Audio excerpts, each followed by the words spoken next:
Welcome to Starting Over Podcast. I am your host, Edward Shelton, aka Dark Logos, and this is where we look at the strategies, tactics, and mechanics behind the game of HeroClix. You're probably wondering, hey, Dark Logos, you just gave us a very long show. Why are you giving us another show so soon? Couple reasons. I had a great conversation with Dan this morning, and I wanted to try to give you some of those little push and pull that we had between the two of us with looking at vehicles. So you could just say this is vehicles, a new frontier. Uh, Hopefully, it's a little bit more entertaining than the previous episode. Okay. All right. Now, in talking with Dan, if you hadn't had the chance, look at the Haunted Tank. The Haunted Tank, by far, is one of the most entertaining vehicles that I've seen so far. Not quite as ridiculously crazy as the Bug, but of its own right, it is quite good. Okay. Now, you might be wondering, why is it quite good? Well, there's one cheap pilot that makes it the most ballerous experience ever, and that pilot is Warlord. He has both the he has both the soldier and warrior keyword, allowing you to use both of the pilot traits, which is remarkable that you're able to get something like him so cheap. Okay. The next thing that we're going to notice with the invisible tank is that it's able to drop a square of hindering terrain, and every figure adjacent to that square can get a +1 attack. Oh, and also on top of that square. So you can have DC 10th Batman being wherever he's at, place him on top of, place that hindering terrain marker underneath him. Now he has a 13 attack and is stealth. Now, that is a power action, which makes it so that the tank can't attack afterward.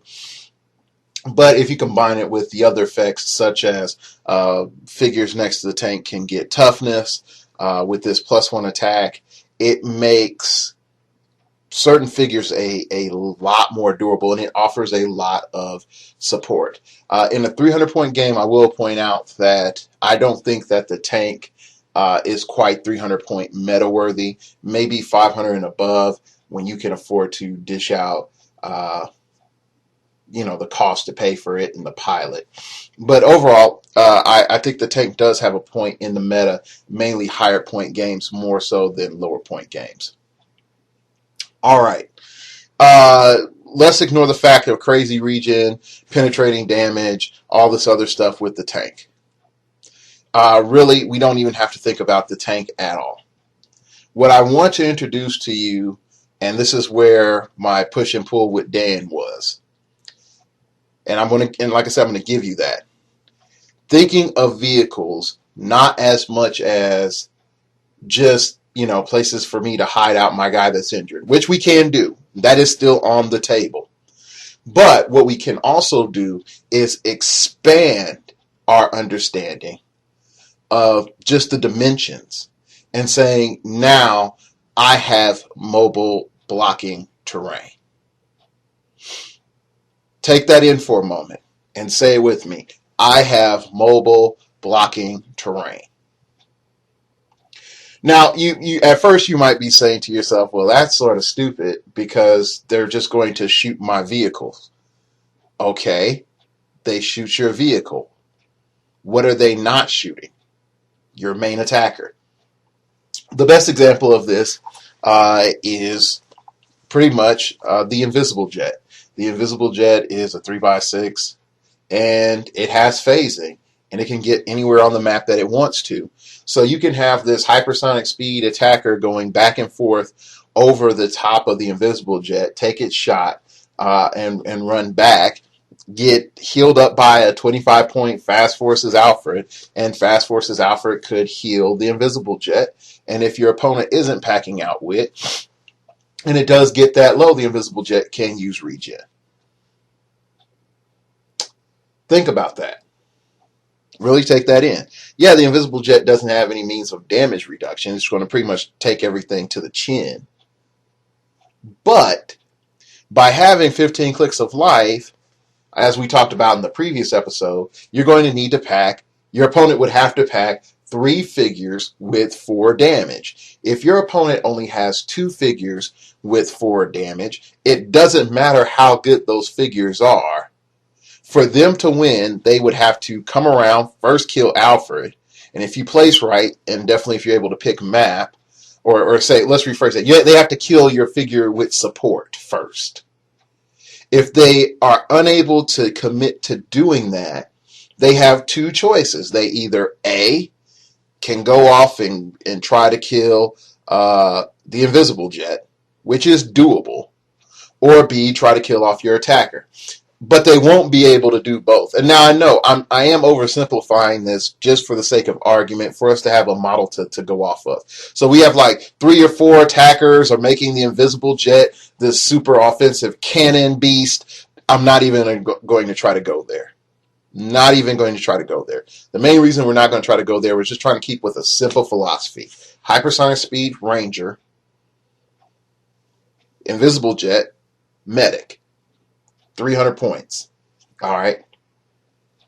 Now, in this, the biggest problem that our standard team makeup is going to have is what? If you try to build a balanced team with a ground pounder, a ranger, and a supporter, the standard 3-man training team that I introduced way back when, you're going to have problems because while your ranger could come in and boom, take that shot, your ground pounder might take a little time, and unless you have TK and Outwit or TK and Prob or TK and whatever else as your support, your ground pounder most likely isn't going to catch the Invisible Jet. Okay?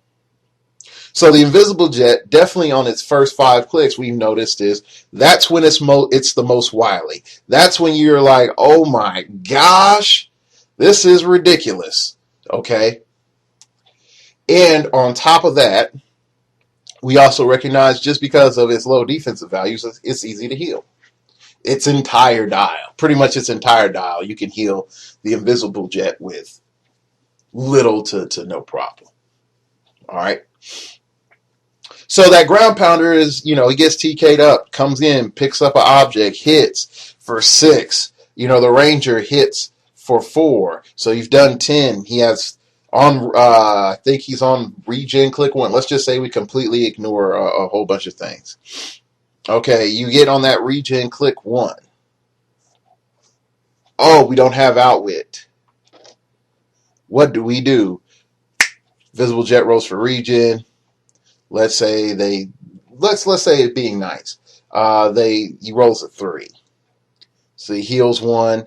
Alfred rolls. Okay. Let's say Alfred rolls. He ends up healing the Invisible Jet for 2 clicks. All right. Pretty much, what have I done? Right there in those 2 actions. I've negated the object. I've negated the heavy with my healing. Okay. Not only that, I pretty much subtract, post the event, 1 damage from my ground pounder, or you could say 1 damage from the opposing team's damage dealt.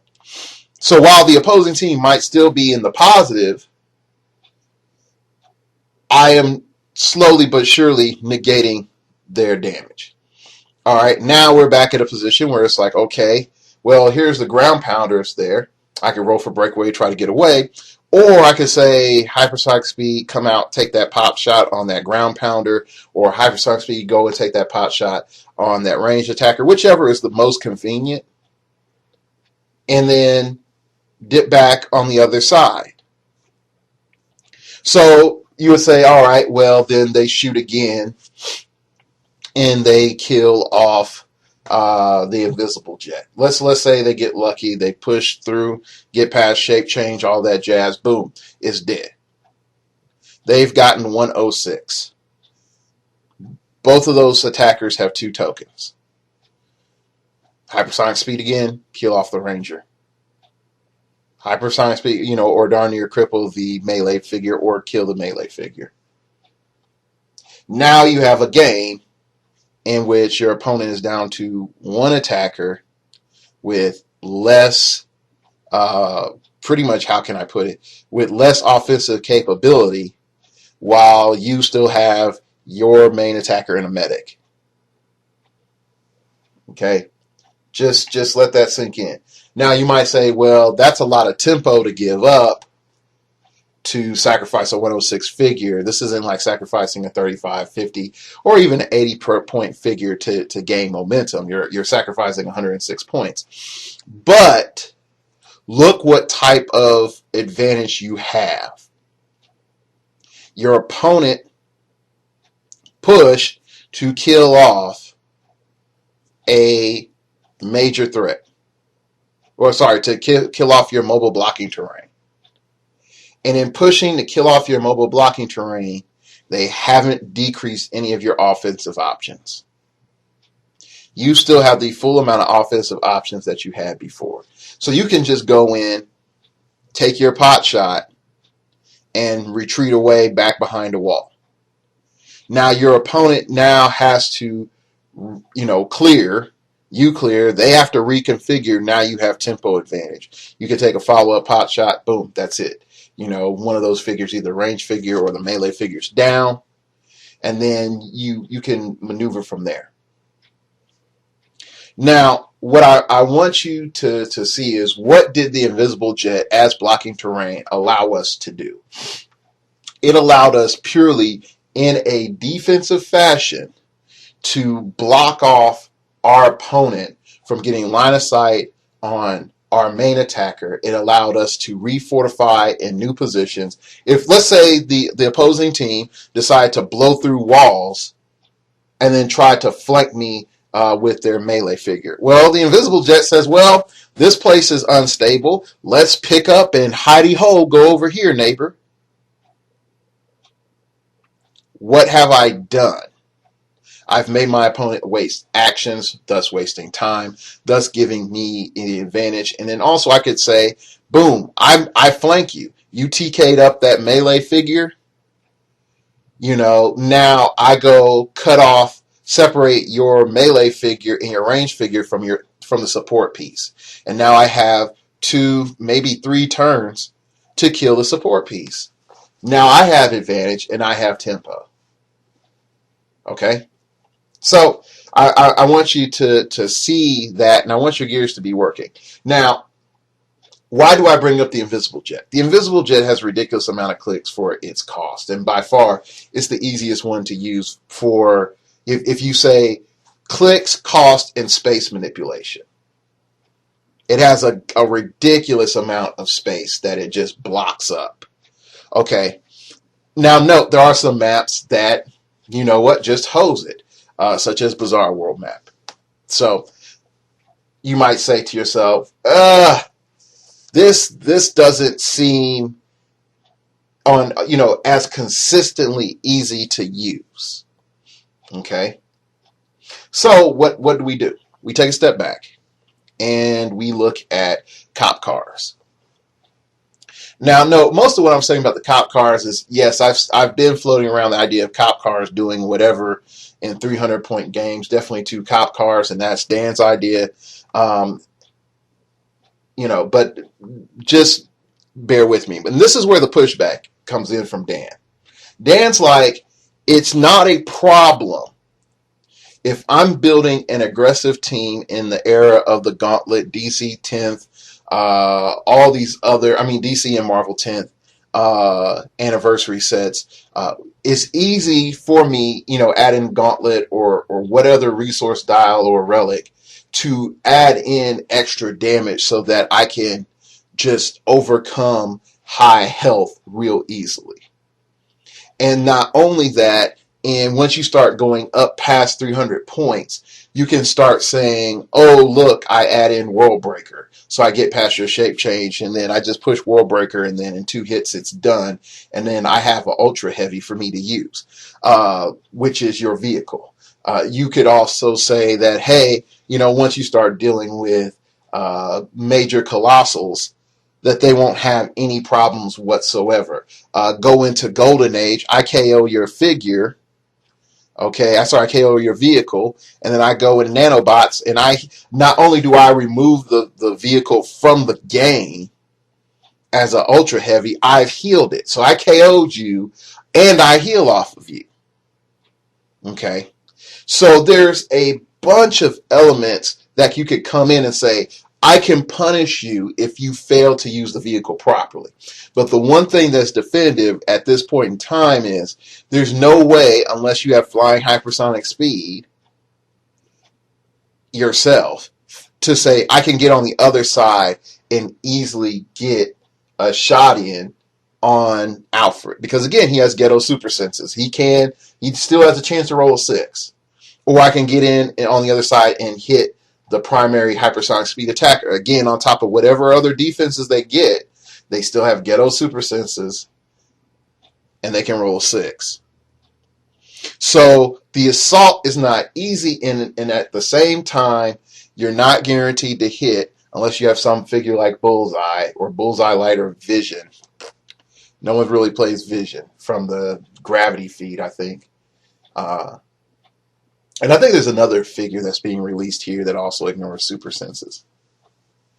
So take that in and look at that. That the fact that of how much risk you have to go in to implore to stop using vehicles as mobile walls. Now again, you can fix some of that with map. If there's no walls on the map, then yeah, those shenanigans can't be used to a degree. Flanking is easy to be done, but the trade-off is you try to flank me, next turn I can just readjust the invisible jet. Or I can just have us pick up and I can completely flank you if you haven't done any damage. I can get behind enemy lines real easily. Now you have to retreat, and you don't have a means to retreat because I blocked off your TK. Okay, so those are things for us to mellow on and think on and relax on, and while we ponder and pontificate all the good plausible things that we can possibly do in the potential future. Yes, I did try to shove as many P words as I could. All right, now if we go back and look at the cop cars, why do I keep going back to the cop cars? It's not just Lieutenant Gordon and the cop cars and the moving the figures around and the free damage and all that, handcuff them to the bumper and all the ridiculous amount of control elements that are there. But the biggest element with the cop cars is this. The cop cars, if you pack 2 of them, you can soak up an incredible amount of damage. And you say, I'm packing 2 cop cars? In a 300-point game, I'm packing 2 cop cars? Like, Dark Logos, isn't that a bit much? Isn't that overkill? Why am I going to pack 2 cop cars in there? I only really need 1. I'm, using this whole barrier wall thing that you're talking about. I feel that I don't need to really go beyond, just 1 cop car. Okay, so what I'm going to try to get to you with the 2 cop cars, and definitely in piloted mode. In autopilot, not as much, but definitely in piloted mode. They're 68 points apiece. They get the PD ability. All right. They can, are in all honesty, they're just ridiculously useful. And then I'm just going to read off some special powers here for those people on the go. Pilot ability, clear the streets, prerequisite, Gotham City keyword, or a police team ability. So again, you have to have a pilot in there that has one of those keywords. Once per turn, Gotham PD passes through a square occupied by an opposing character. Immediately place that character in a square within 3 squares line of fire of its current square of its movement and deal it 1 penetrating damage. Then complete Gotham City PD cruiser movement. Then pilot ability, cuff to the bumper, prerequisites, any character with GCPD or Gordon in its name. Gotham City PD Cruiser can use plasticity. Characters that can automatically break away or ignore characters for movement purposes do not automatically break away or ignore Gotham City PD Cruiser for the movement purposes. Then you have tactical response. Gotham City PD can use perplex, but can only target adjacent characters. All right, this is all you get for 68 points, and I know you guys, most people say, well, you also have to include the cost of the pilot, blah, blah, blah, blah, blah, blah, blah, blah. Whatever. All right. When we really look at it, and we can go into Golden Age, and we can get some really, really, really cheap pilots. So, like, Golden Age, and even with Modern Age, when we start looking at, just Gotham City, we can definitely look at, let's see here. Because definitely the main one we want is clear the streets. We got so many Batmans and Bat Family, it's not funny. Then you can go into the Fast Forces sets, and then you just DC 10th, Batman, Batgirl, Nightwing, Green Lantern, Robin, Catwoman, Oracle, Justice League set, Batman, The Dark Knight Rises. Yeah, there's so many GCPD officers that you could put in there. It's ridiculous. Rachel Dawes you can put in there. Lieutenant Gordon you can put in there. Because you have, for the pure fact that you have, what are they? It's like the GCPD officer and GCPD riot officer. Those two in particular, you could just shove them into the cars and it's all good. Okay. So, well, again, let's get back on track. And you can look at your own options for you to put in there. It would be hilarious to put Deadshot in there. He's driving a cop car. You can put your own ideas into effect on whatever you need. But the main concept that I want to get to you right now is I have a figure. Now that I'm piling it, it gives me perplex. It gives me PD ability. And it's 11 clicks. It's easy to KO.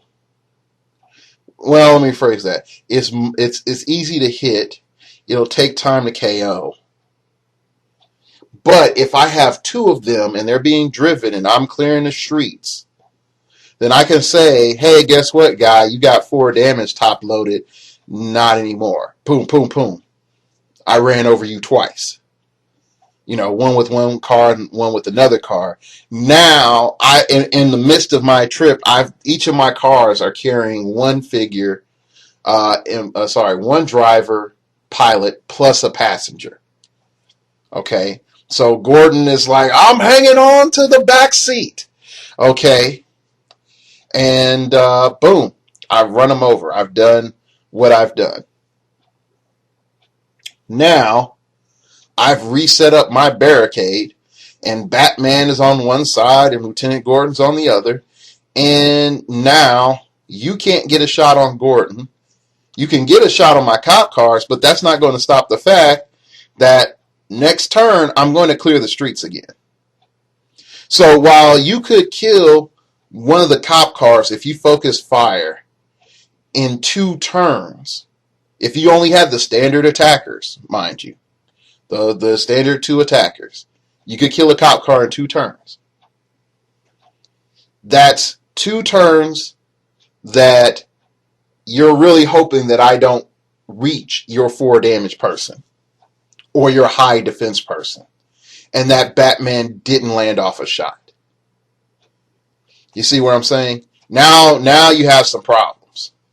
And you might say, like, that doesn't all fit inside of 300 points. Okay, bear with me. Okay. And you can sort of see where I'm going here. And then you can also add in the fact of, hey, I can go into Dark Knight Rises set Bruce Wayne, who gives like 18 in defend and stops out with. There are options to make the cars more defendable. You just say, hey, you have a high attack, run you over. Now you don't have a high attack and I have an 18 defense. What are you going to do? My offense is purely designed so that I can move, get away, stop you from getting to Gordon, or stop you from getting to Batman, or stop you from getting to Alfred. And there is no way for you to to lock me down in a position because I'm a 2x2. I can get anywhere on the map with the new rules stating that, you can move through single squares and doorways and stuff now, as long as you end, properly. So I just, as long as I can move around freely and I can use the perplex on each of their own movements, and then I can use Gordon to do that free movement thing, and then I can do follow up with an attack if I want to. Those options start to become very, very ridiculous. Okay? And don't forget the element, if you do actually able to make a Gotham City or a police keyword team, you can get that silliness from that as well. With Theme Team Prob and being able to re-roll. And it's a whole lot of goodness. And also, if you think about it, if they do make ranged attacks, then hey, you have PD ability. You can use your free perplex on the damage. Well, it's not exactly free, but you get what I mean.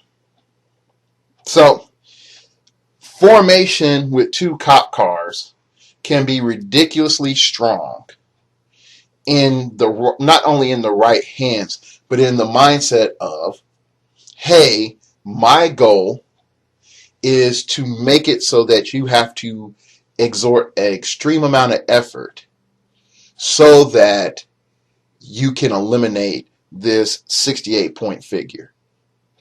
And if I make it almost through positioning, if I make it almost darn near impossible, or I severely punish you if you go after anything that's not the cop car, then I leave you in a tough bind. Because let's break this down again, because we are sort of dealing with a multi-layer tactic.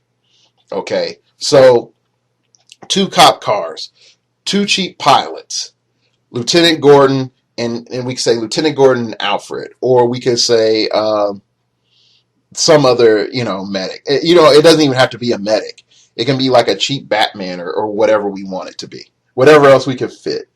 The medic is mainly why do we have the medic with the vehicles? They're easy to heal, and then it also frustrates our opponent because they have to dump tons of damage into these vehicles to kill them. If you find any way to do it cheaply, and in keep theme, but I would say if you want to throw away theme, that's fine. To give the cop cars any sort of damage reduction, and you have a medic, oh yeah, people will hate you. Okay. And feel free, email me, startingoverpodcast@gmail.com. How would you give the cop cars damage reduction? And if you would say, like, I'll give them energy shield deflection, that's easy. That's not a problem. That's real easy for you to give them energy shield deflection. And we automatically can say, like, oh, look, I can use Doctor Strange from the Gravity Feed. To give them defend, I already gave you a defend option. But how you can even say, how else would you increase their defensive ability?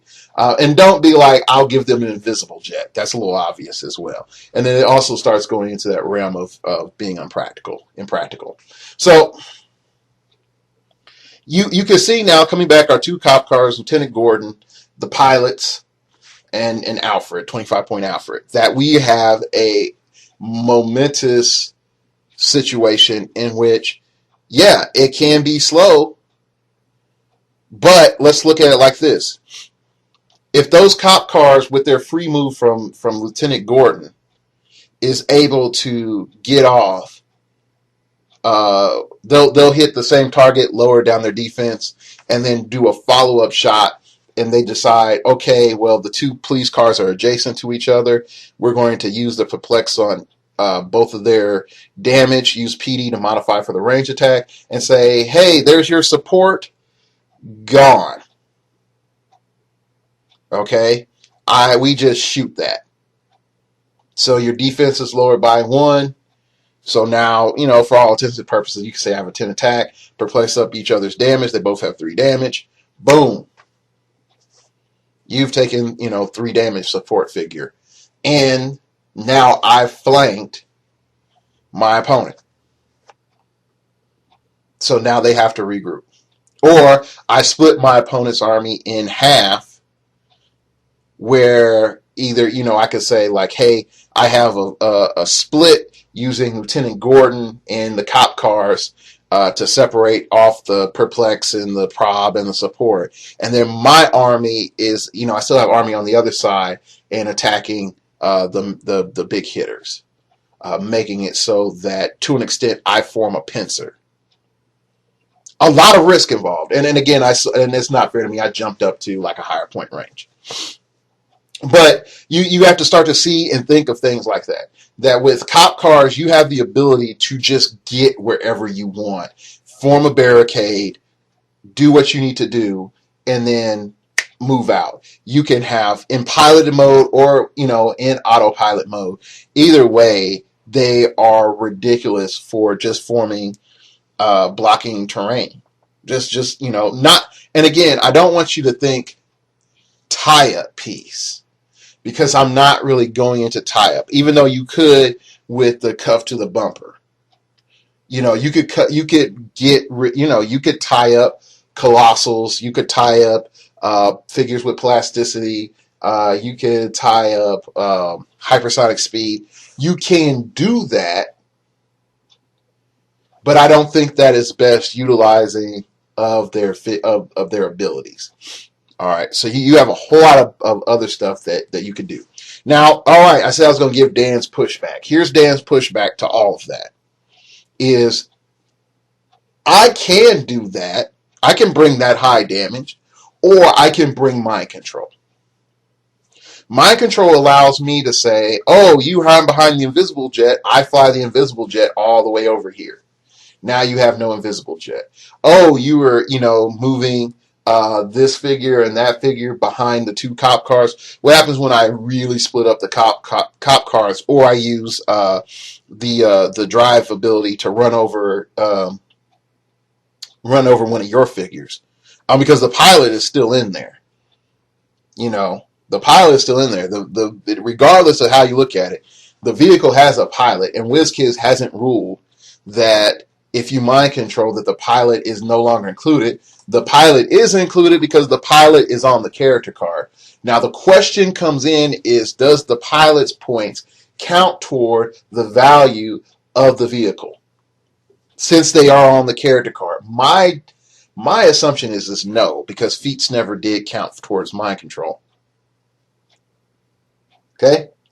So now I have this piloted vehicle. I've mind controlled it. I've moved it off to the side, or I moved it so that it smacks one of its allies and then goes off into the sunset. And now you're wide open in your formation. And that's a valid option. That is that. And I said to him, you know what? My argument isn't that it's a good counter. It's an excellent counter. It's by far a superior counter to anything that's out there. But my counter to him is, when is the last time anyone on a highly competitive level has played mind control? Ask yourself.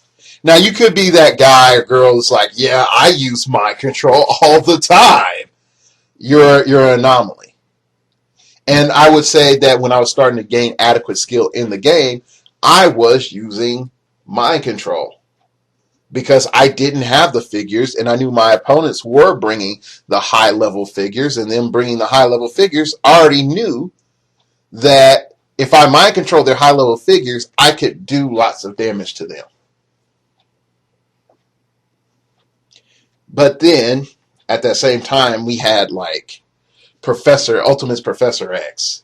We had maps that were a lot more wide open. TK was 10 range. Feedback and support.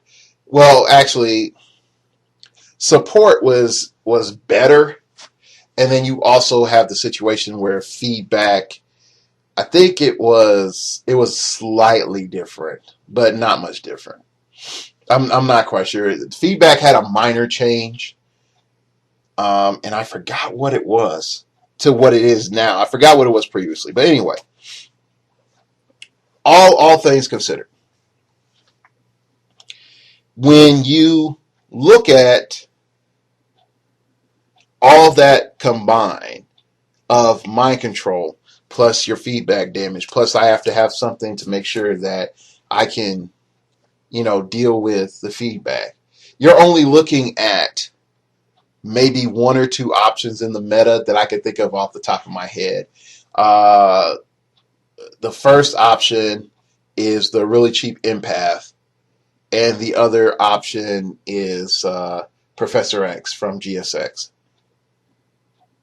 Both are very viable. Empath is your inexpensive, like, I'm just bringing this just in case, and I can wild card, I think Hellions ATA off of them if I need to. Uh, but if you look at it, and also Brotherhood of Evil Mutants. Yeah, Brotherhood. So you can choose to pack Empath. More people would pack Professor X because Professor X allows them that Psychic Blast option. My counter to why most people won't think about Professor X is people would prefer to use the Psychic Blast option than the Mind Control option. Very few people mind control with Professor X. And it's not the fact that mind controlling with Professor X is bad. It's the fact that feedback to Professor X 9 times out of 10 is going to drop his attack value to something that most people don't like. So that means that, to an extent, we're back looking at Empath. Not the fact that Professor X isn't viable, but the fact is when people weigh it, people would rather Uber enhancement Psychic Blast with Professor X through another figure than actually mind controlling. It does not mean that option is not out there. All it means is that most people are going to be blinded by damage instead of map control. Damage can be used towards map control, but damage is not map control. I want everybody to get that into their head. All right. So, with all these things I'm throwing at you, what I want you to just take it in, take a deep breath, and be like, oh, that is a lot of stuff. I did not even think of that. And I also want you to just think, hey, instead of poo-pooing all the vehicles and be like, they're ridiculous, they just too many clicks, that their stats aren't that great, blah, blah, blah, blah, blah, blah. I want you to take a step back and think, for those people that played during Fantastic Forces, what did Lockjaw do to the game? What did Lockjaw do to the game? Lockjaw created a situation in which support couldn't always hide back in the background. Support needed a defender. You needed to have that cheap, 25, 35 point guy that could do, 3 damage and might have an 8 attack. He needed to stay back there and make sure that the con artist didn't get eaten. Okay. What also happened with Lockjaw? Lockjaw was used to deliver tons of offensive options into the battlefield at ridiculous speeds. Certain timetables change. You knew you had the possibility of engaging your opponent immediately on turn 2. Okay? Lockjaw did that. So, I want you all to think of these as Lockjaws, not in the sense of, hey, this just allows me transportation, but also look at what Lockjaw did with blocking line of fire, tying up figures, making it so that other figures could hide behind Lockjaw. Take all those lessons that you learned from Lockjaw and expand it out using the vehicles. All right, if you like what you've heard, or you're just like, oh my gosh, that's just the awesomes, hit me up, hit the subscribe button, please. I really appreciate it. I'm looking for more subscribers. Big up to Big Will Holland. Talking to him, he has some great insights and some fun conversations with him. Big up to Push to Regen and Glass Cabinet Films. If you're not subscribed to them, go subscribe to them immediately. They definitely will give you better foundations on the Meta. Now, Push to Region, they're a podcast. You'd have to Google them. They're not on YouTube. Glass Cabinet Films. If you type in the word HeroClix into YouTube, you bound to have found them before you found me. Uh, Anyway, subscribe to them. There is HeroClix show and I forgot the father son show right now. Final Action, I think. So that's it. Email me at startingoverpodcast@gmail.com. That's startingoverpodcast@gmail.com. If you wish to opine, keep it piffy. And, you don't have to keep it piffy. You can keep it long. Just don't write me a book. If you want some tactical help, hit me up. I am working on some projects, and there will be a continuation to the Starting Over podcast training series. I will be moving through Attack Powers, and I will be recording that here in the next few days. That's pretty much it. Like I said, email me at startingoverpodcast@gmail.com. Please subscribe. And remember, we all have to start over sometime.